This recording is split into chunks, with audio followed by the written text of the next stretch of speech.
आइए, मैं चाहता हूं भाई पंकज आप लगाइए पहला पतरस उसका 5वां अध्याय और उसका 10वां वचन।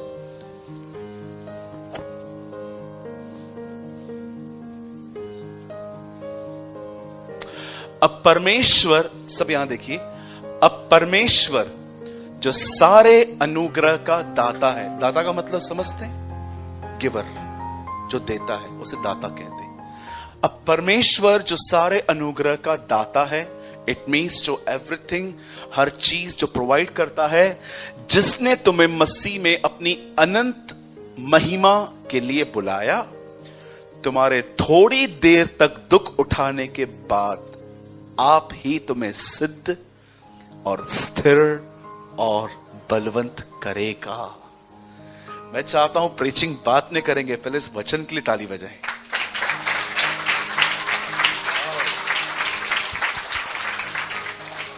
क्या अमेजिंग वर्ड है। मुझे लगता है इसको एक्सप्लेन करने की नीड ही क्या है, इतना साफ साफ यहां लिखा गया है। ध्यान दीजिए। अब आइए ब्रदर, इंग्लिश में लगाइए, ERV में। And after you have undergone pain for a little time, the God of all grace, who has given you a part in His eternal glory through Christ Jesus, will Himself give you strength and support and make you complete and ये last में आए,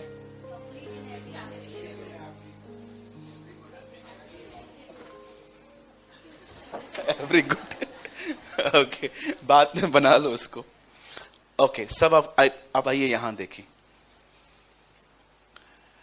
हो सकता है मैं गलत हूं, क्योंकि मैथमेटिक्स बहुत ढीली है मेरी।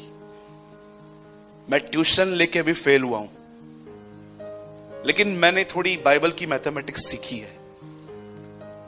मैंने पूरे नए नियम के अंदर प्रभु यीशु मसीह के हर चमत्कार को लिखा है, और मैंने देखा कि जीसस के न्यू टेस्टामेंट में कुल मिलाकर 37 मिरेकल्स रिकॉर्ड है।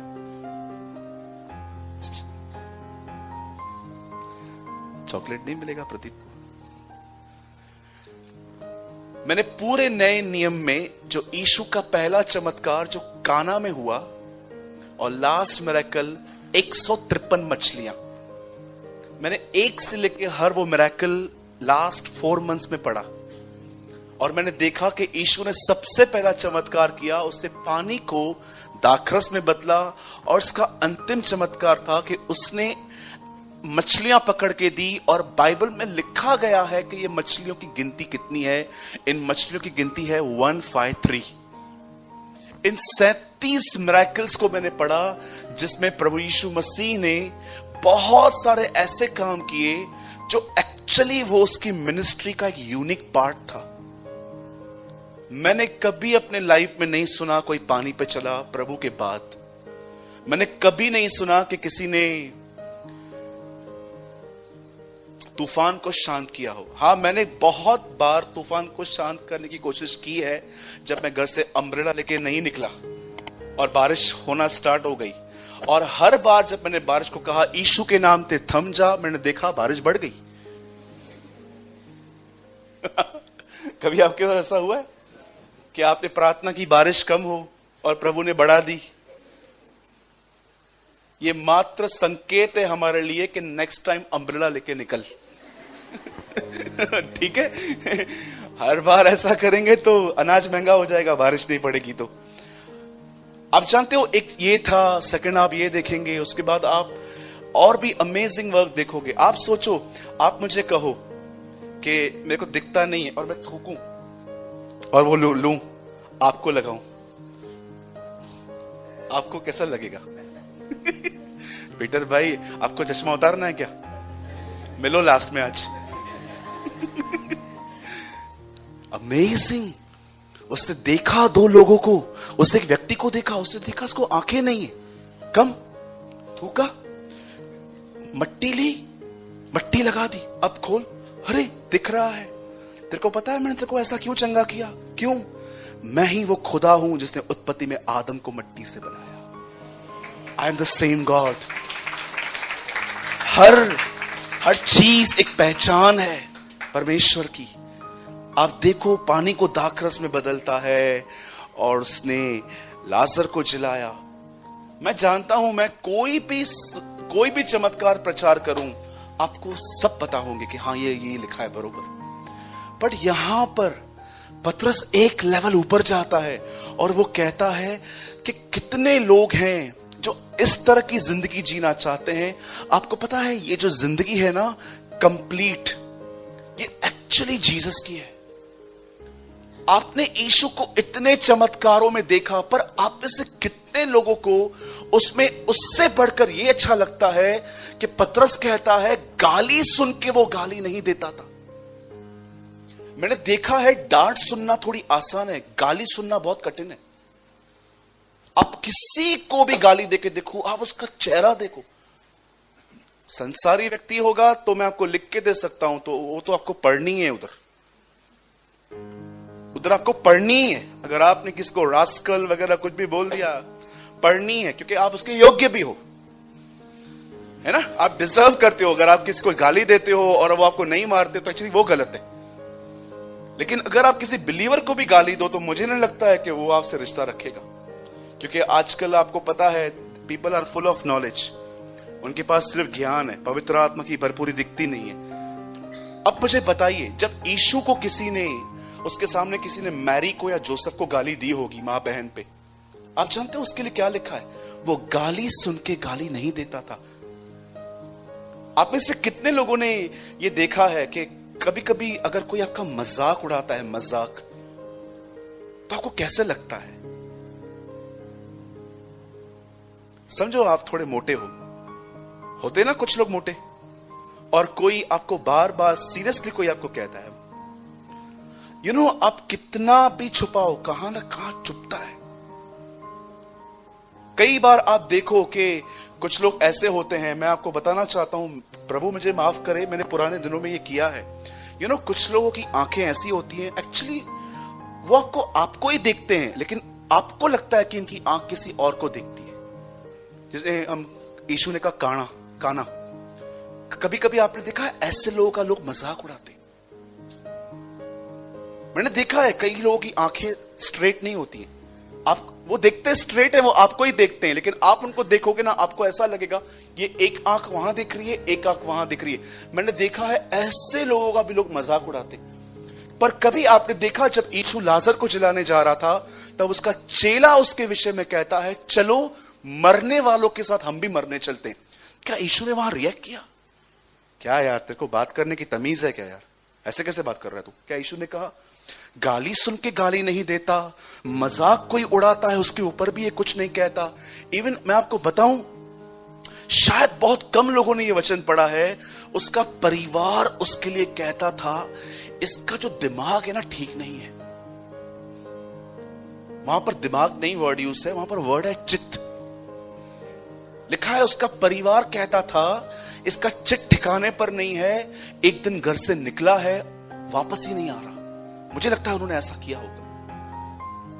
घर मजाक उड़ा रहा है, चेले मजाक उड़ा रहे हैं, अनबिलीवर्स गालियां दे रहे हैं, और अंत तो इस बात पे हो गया जब इसी व्यक्ति को क्रॉस पे उसके खुद के बाप ने छोड़ दिया। अब आप मुझे बताइए, कभी यीशु मसीह जब इन बातों में से गुजरा, रिजेक्शन, पेन, ठट्ठा, मजाक, आप देखो जब हम इन बातों में से गुजरते हैं तो हमारी हालत क्या हो जाती है। रिश्ते हिलने लग जाते हैं, चर्चेस बदल जाती हैं, लोगों की मंडलियां बदल जाती हैं, क्योंकि वो कुछ बर्दाश्त नहीं कर पा रहे। कभी आपने सोचा कि ये जो जीवन है, जिसको पतरस कहता है अ कंप्लीट लाइफ, क्यों कहती है बाइबल धीरज धरो? क्योंकि यही तुम्हें सिद्ध और अनुभवी करेगा। मेरे भाइयों, मेरी बहनों, याद रखिए, यह जीवन मात्र बाइबल में पढ़ने और दुआओं में नहीं मिलता। पतरस कहता है यह जीवन उनमें है, उनमें पाया जाता है जो अंडरगॉन पेन से निकलते हैं। वो कहता है कुछ चीजों को हासिल करने के लिए, आपको पता है मुझे ये जीवन ही पसंद नहीं है जिसमें थोड़ी इज्जत और थोड़ा प्यार कम मिलने पर मेरा बिहेवियर उनके लिए बदल जाए। कि मैं किसी फंक्शन में जाऊं और मैं देखूं एक पास्टर का ऑनर नहीं मिला है मुझे, और मैं उनके लिए फिर खट्टा हो जाऊं अपने आप में कि नहीं यार, मुझे नहीं रखना है इनके साथ संबंध। कभी आपने सोचा ये चाइल्डिश नेचर हम में से क्यों नहीं निकलता? क्यों पॉल कहता है मैं जैसे आत्मिक लोगों से बात करना चाहता हूं, मैं वैसे तुमसे नहीं कर पाता क्योंकि तुम अब तक मसीह में शिशु हो, बच्चे हो। क्यों कहता है वो?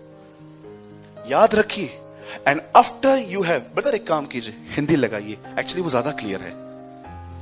अब परमेश्वर जो सारे अनुग्रह का दाता है, it means he is a giver, वो सब देता है। जिसने तुम्हें मसीह में अपनी अनंत महिमा, तुम्हारे थोड़ी देर तक दुख उठाने के बाद, नॉट पहले, बाद, तुम्हें सिद्ध, स्थिर, बलवंत कर देगा।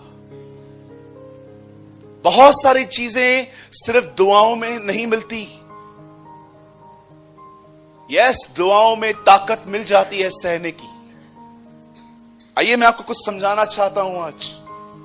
प्रभु मेरा गवाह है, मैंने इस संदेश के लिए बहुत बहुत खुदा से मांगा था कि प्रभु मुझे एक मैसेज दे मेरे जीवन के लिए, और वो मेरे जीवन में वर्क करने के बाद प्रभु जी मैं वो सेम चर्च को भी दे पाऊं। आप जानते हो एक दिन क्या हुआ? यीशु मसीह के जो पिताजी थे, मतलब जो अर्थली फादर थे, एक्चुअली हम ये भी नहीं कह सकते क्योंकि उसका कोई अर्थली फादर नहीं था, वो मिल्किसिदक की रीति का याजक था। आप जानते होंगे ना, पुराने नियम में मिल्किसिदक के परिवार का जिक्र नहीं है, न जन्म की तारीख न मौत की तारीख, कुछ भी नहीं है। इवन आप बाइबल में पढ़ो तो हर व्यक्ति के लिए कुछ न कुछ लिखा है, ये कहां से पैदा हुआ। लेकिन आप जानते हो मिल्किसिदक का ना कोई बाप न कोई मां, कुछ भी नहीं, अचानक आया, इब्राहिम को प्रभु भोज देके निकल गया। और बाइबल क्या बताती है? वो मिल्किसिदक की रीति का याजक ठहरा, क्योंकि जीसस की कोई अर्थली फादर मदर नहीं है। यस, ये बात सच है कि प्रभु ने मरियम का इस्तेमाल किया, हम इसके लिए प्रभु को महिमा देते हैं, लेकिन फिर भी हम जानते हैं कि सिर्फ हम उसे मरियम का बेटा नहीं कह सकते। सच तो यह है कि मरियम ने खुदा के बेटे को जन्म दिया। राइट? बाइबल कहती है, वचन में लिखा गया है, यूसुफ जब उनकी एंगेजमेंट हुई, आप जानते होंगे दोनों के पास एंजल गए। मैं इसको रिपीट नहीं करना चाहता, जल्दी से बता देता हूं। इन दोनों के पास स्वर्गदूत गए, उसको कहा तुझे बेटा होगा, इसको कहा गया इसे घर ले जाना। उसके बाद क्या हुआ? वचन कहता है जब वो उसे लेकर भाग गए, क्योंकि हेरोद उसे मारने की कोशिश करने पर था, तब वचन कहता है कि वहां पर भी एक ड्रीम आया कि यहां से भी लेकर निकलो।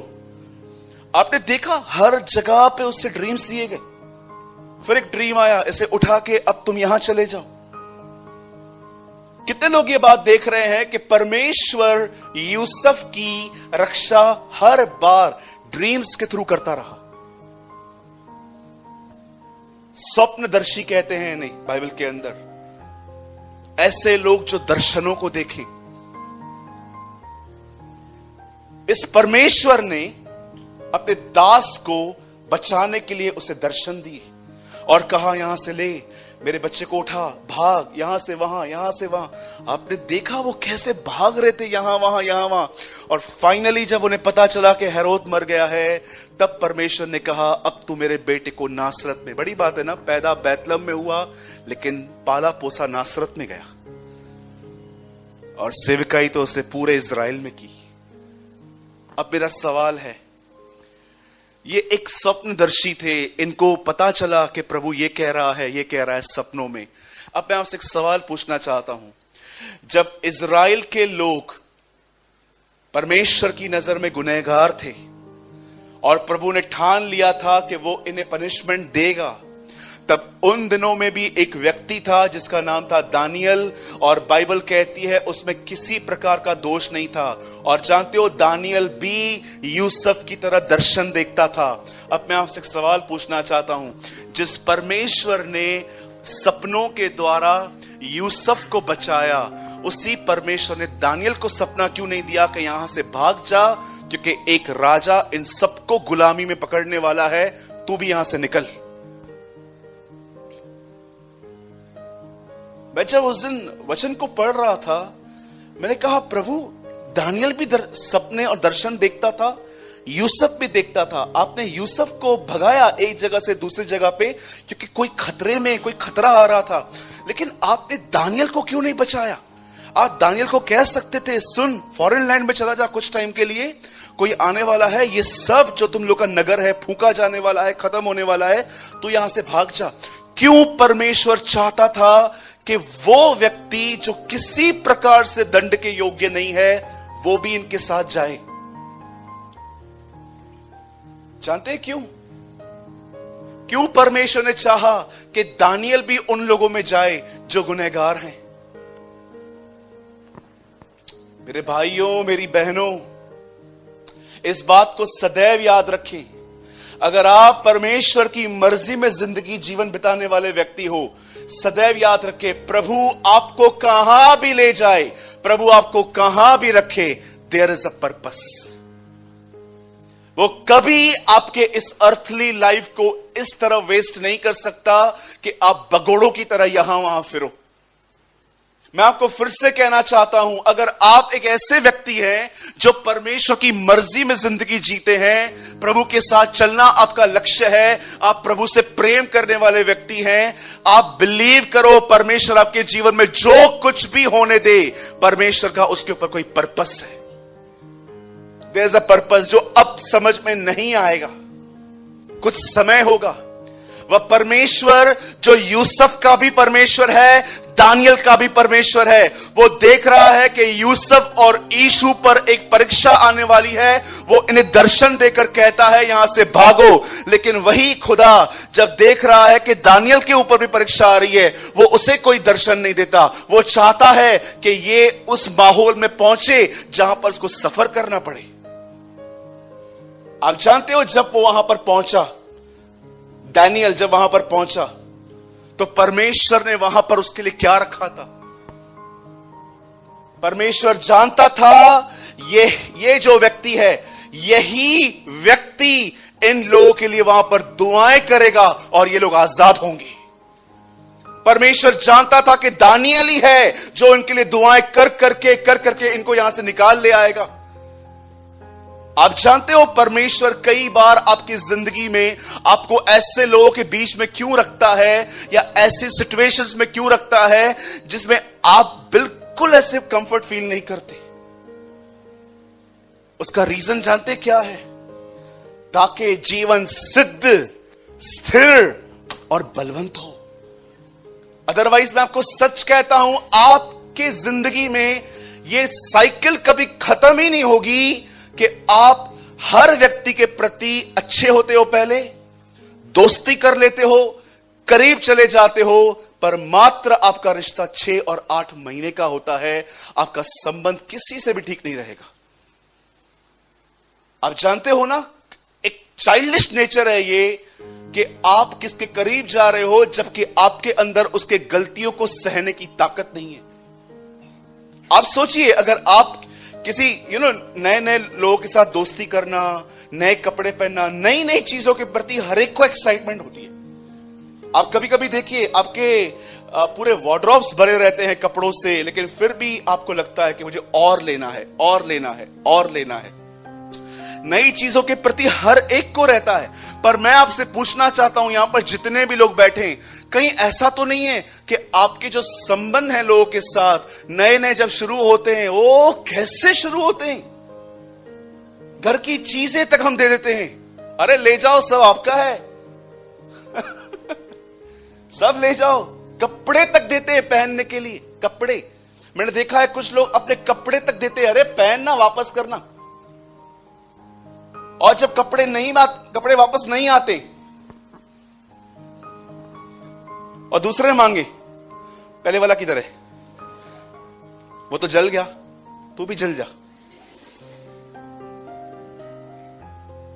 आपके अंदर ताकत नहीं है ना किसी को बर्दाश्त करने की। अच्छा होगा दूर रहो। अदरवाइज मैं आपको सच कहता हूं, ये एंडलेस साइकिल कभी खत्म नहीं होगी जब तक ये ना हो। आप जानते हो परमेश्वर ने क्यों आपको कभी कभी ऐसी सिचुएशंस में रखा है? कई बार आप सोचते हो ना, जॉब कितना डिफिकल्ट है यार। पूरी जिंदगी प्रार्थना की, जॉब मिले, जॉब मिले, जॉब मिले, जॉब मिले, जॉब मिले, जॉब मिल गई, अभी देखते यार कभी छूटेगा।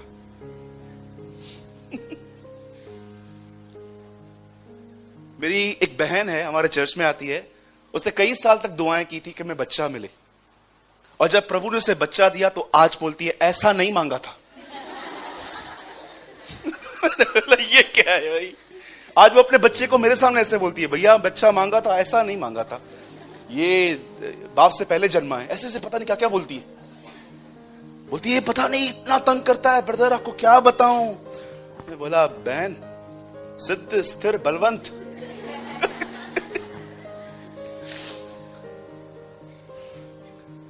क्या परमेश्वर है हमारा, हमारी परिस्थितियों को हमें बनाने के लिए इस्तेमाल कर देता है। वाओ।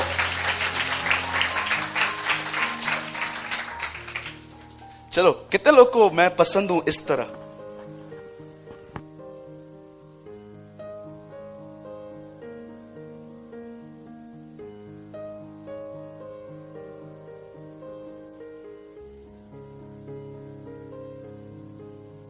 Praise the Lord.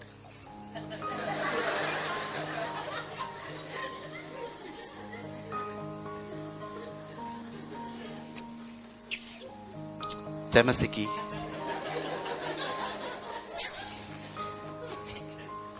अब क्या बोलोगे, ये कौन पागल है? बर्दाश्त कर सकते?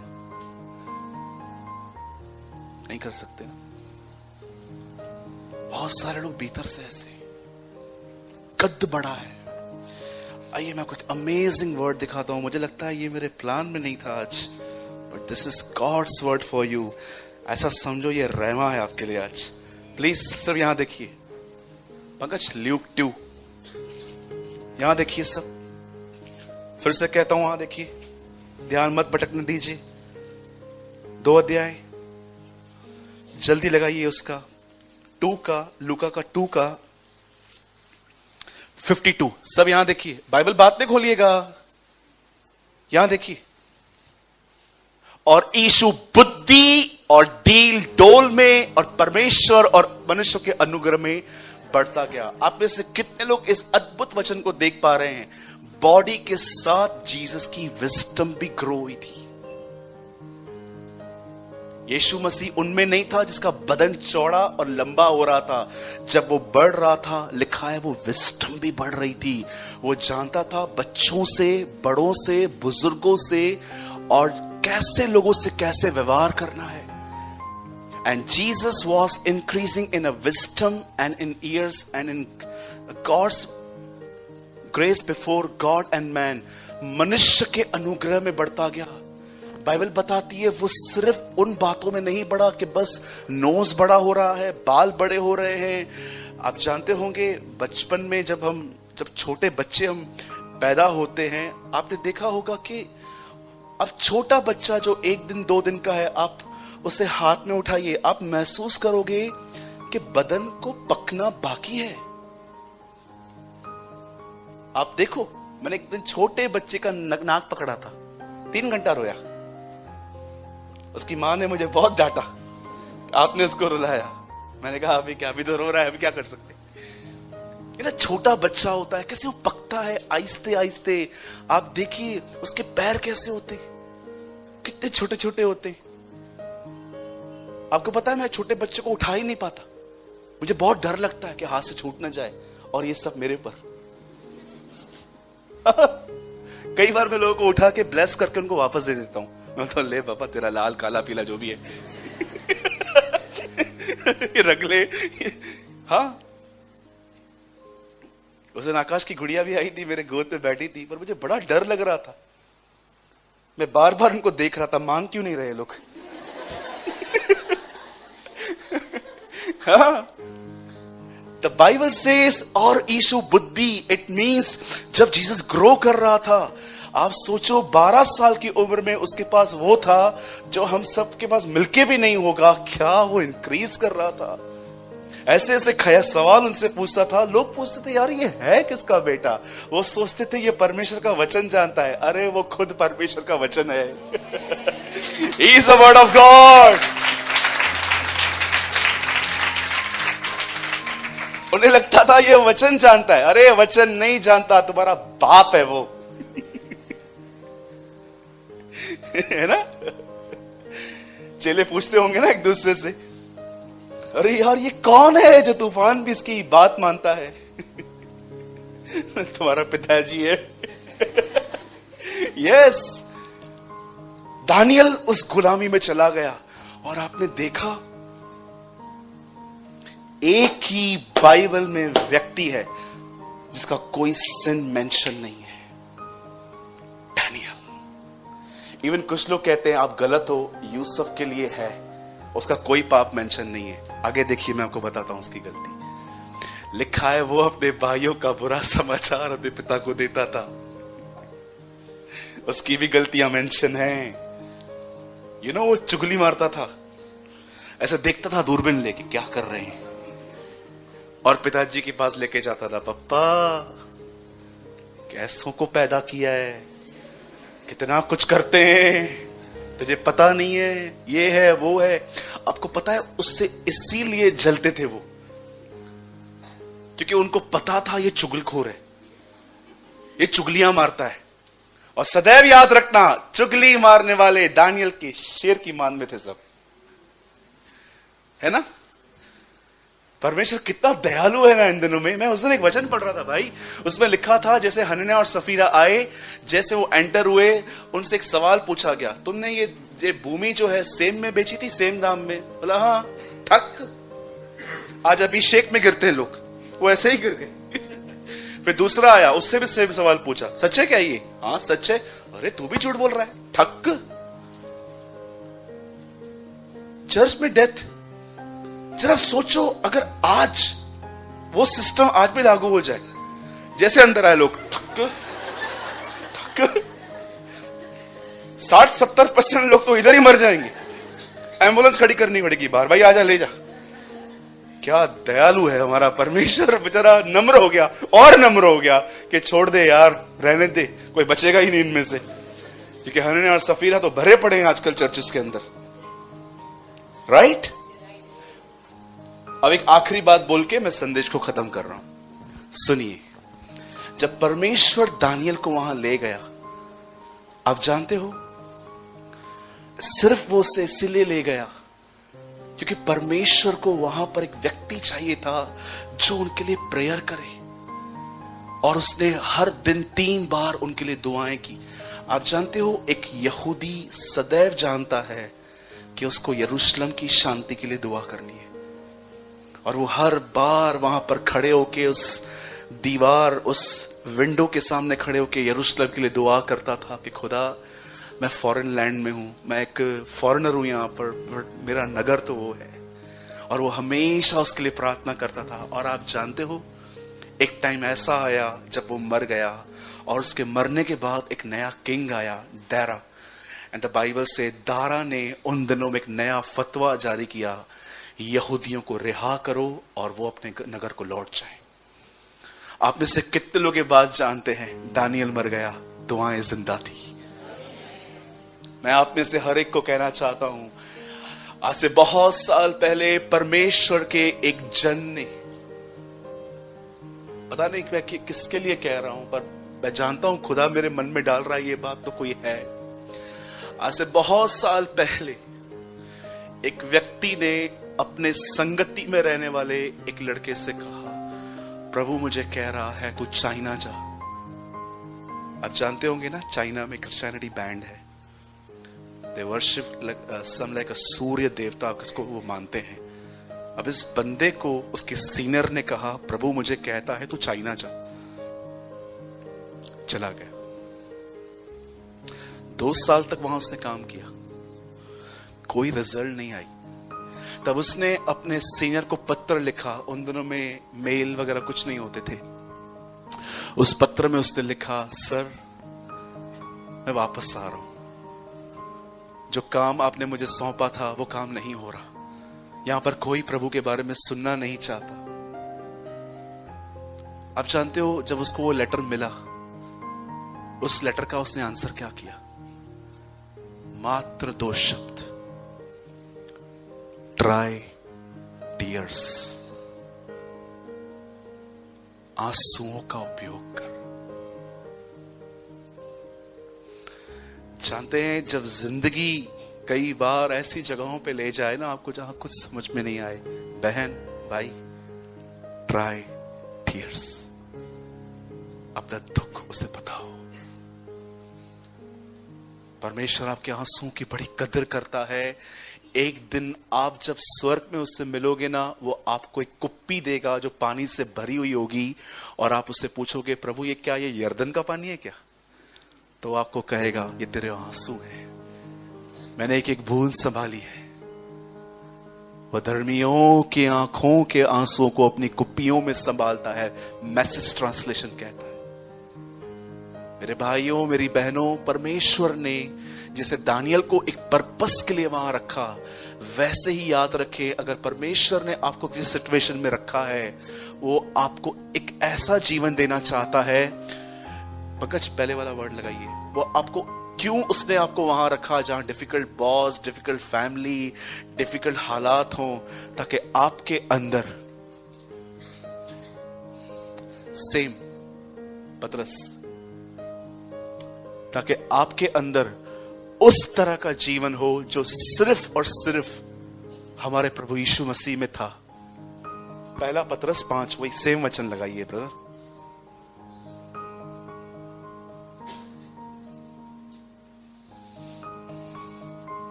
And Jesus was increasing in wisdom and in years. वो सेम वर्ड लगा दीजिए, हाँ, ताकि आपके अंदर ऐसा जीवन हो जिसमें क्या हो, सिद्धता, स्थिरता और बलवंत। मैं नहीं चाहता कि आप 30-35 के हो जाओ और ऐसे रहो। Be a spiritually giant। आप एक ऐसे व्यक्ति होने चाहिए जिसको व्यवहार पता हो, सांप के समान चतुर, कबूतर के नाई भोले। नहीं तो मैं आपको सच कहता हूं, अगर आप अपने जिंदगी में अगर टफ टाइम से कभी गुजर रहे हो, भागो मत, गुजरो गुजरो, कल भी गुजरना है। लाइफ में हार्ड लोगों को फेस करना भी जानो। इसमें क्या होगा, आपके अंदर स्थिरता, बलवंत होंगे, आप इतने मजबूत हो जाएंगे, आपको पता चलेगा कि मुझे किसके करीब जाना है, किसके नहीं जाना है। अन्यथा आपके रिश्ते वही होंगे, 4-5 महीने एक दूसरे घर में खाना खाएंगे, घूमने जाएंगे, कपड़े देंगे, पैसे देंगे, सब देंगे, और 6वें महीने में तो दाऊद में गोलियत, दाऊद और गोलियत की जोड़ी हो जाएगी। वो पत्थर लेके खड़ा है, वो गोफन लेके खड़ा है, इधर आ। हाँ, मैंने देखा है। एक दूसरे पे दोष मत लगाइए, आपने मेरा ध्यान नहीं रखा, आपने मेरा ख्याल नहीं रखा, आपने दोस्ती नहीं निभाई। अच्छा होगा स्वयं की बातों को समझें कि एक्चुअली हमारी मैच्योरिटी भी है यहां पर। जैसे परमेश्वर ने दानियल को किसी वजह से वहां रखा, वैसे परमेश्वर ने आपको भी जिस जगह पे रखा है वो इसलिए रखा है ताकि मैं सिद्ध, स्थिर और बलवंत हो जाऊं। यही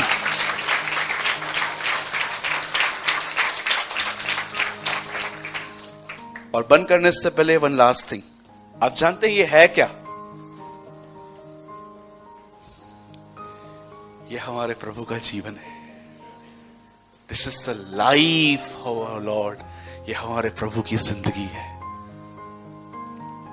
वो आपको बनाना चाहता है ऐसा, और मैं बिलीव करता हूं वो करेगा। आमीन। लेकिन कितना महान है ना, सब बात में आया, पहले अनुग्रह आया। भाई फिक्र मत कर, मेरी मदद तेरे साथ रहेगी। मरियम, यीशु बात में, अभिषेक बात में, सब बात में आएगा। सबसे पहले परमेश्वर का अनुग्रह तुझ पर हो।